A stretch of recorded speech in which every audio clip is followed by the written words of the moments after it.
This is Valley News Live at 10. We've been here 3.5 hours hoping that the road would open, and no, it has not opened yet.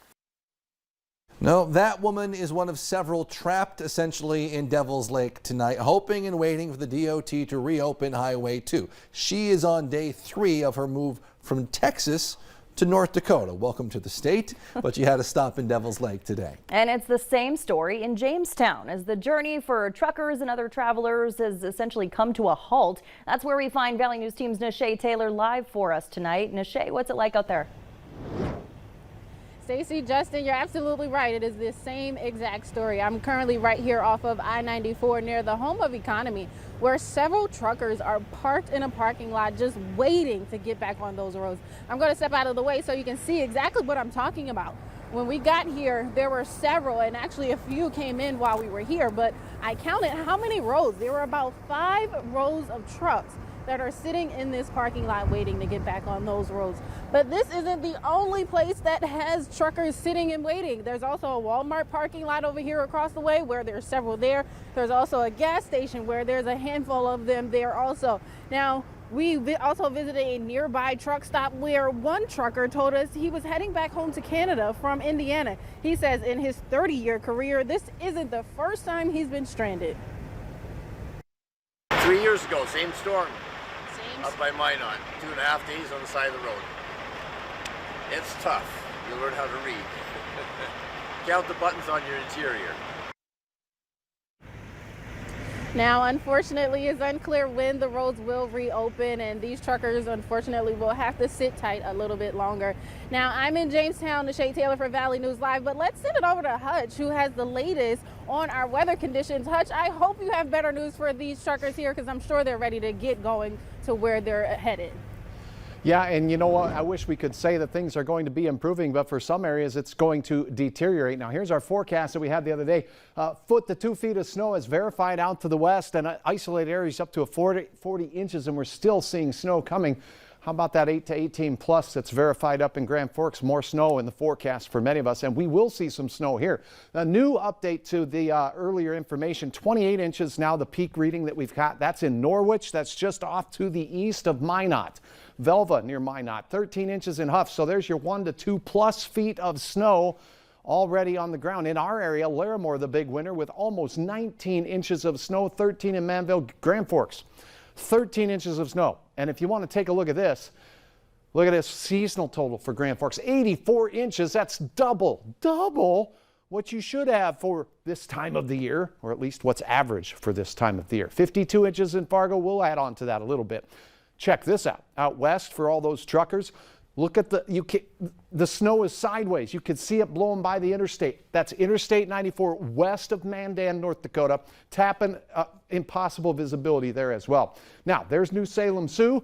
Very, very snowy. Here's that area that we told you about had the big snow, Norwich. It's kind of an unincorporated town just off to the east of Minot. Here's the big picture. We're getting a big break right now. A few flakes flying down here. Thanks for the call, Lorraine. In Lisbon, some flakes are flying, but the real event out there will make its way towards us as this area of low pressure moves off to the east. Check out these gusts, 50 to over 60 miles per hour today.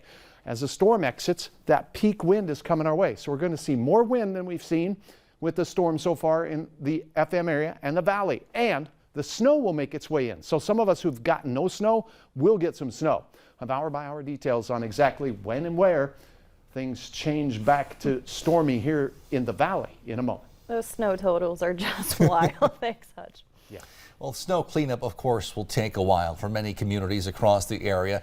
Fargo, again, hasn't seen much yet from this storm, but Fargo Street Supervisor Corey Hoyam says they are ready. Their department prepares by checking all the equipment, the oils, the fluids, making sure it's all in running order. For now, street sweepers, though, are out on roads trying to unclog the drains from all the rain we've seen lately. Hoyam adds this time of year, if the wet roads begin to freeze, they do things a little differently. Being we're in the middle of seasons, we have already started street sweeping out there, so we're trying to not use any sand salt. We'll just be using salt, just so we don't have to clean all that debris back up off the roads when Mother Nature helps us out. It reminds drivers to always keep at least 50 feet from their equipment when they're out on the roads. It's also a good idea to keep that VNL weather app handy so you have forecasts right at your fingertips. You can download and use it for free. Just search VNL weather in the App Store today. Now to a Valley News Live investigation. A Fargo teacher is out $15,000 after falling victim to a pop-up computer scam. She says she received an alert last week on her computer saying her personal information and money were compromised in a ransomware attack, and she needed to act fast to fix it, but it was all a scam. I didn't see red flags. Today I see them all over. You can find much more on that story on your VNL News app. The teacher says she hopes others use the story to keep wary and keep on their toes. We're getting our first look at the video showing an officer-involved shooting last month. We must warn you, it may be hard to watch, though the person did survive. The Monoman County Sheriff's Office says a deputy was assisting with a traffic stop, which turned into a pursuit and a crash. That's when they say the deputy noticed 20-year-old Shakoya Deanne Basswood had a gun. He told her to drop it, and she pointed it at him. The deputy fired his gun, which struck Basswood. Then he gave her medical attention. Basswood had warrants out for her arrest at the time and is now being charged with first-degree assault and attempted murder, among other charges. 2 people from Moorhead face drug charges after a traffic stop on I-94. 40-year-old David Keene Jr. and 25-year-old Samantha Riggles were pulled over on the highway. Authorities say they found what could be about 2 pounds of meth, more than 200 fentanyl pills, and about 2 pounds of marijuana.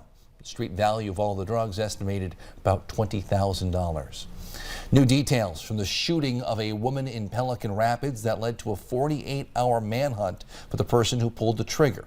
36-year-old Futhasa Prathane faces several charges, including second-degree attempted murder.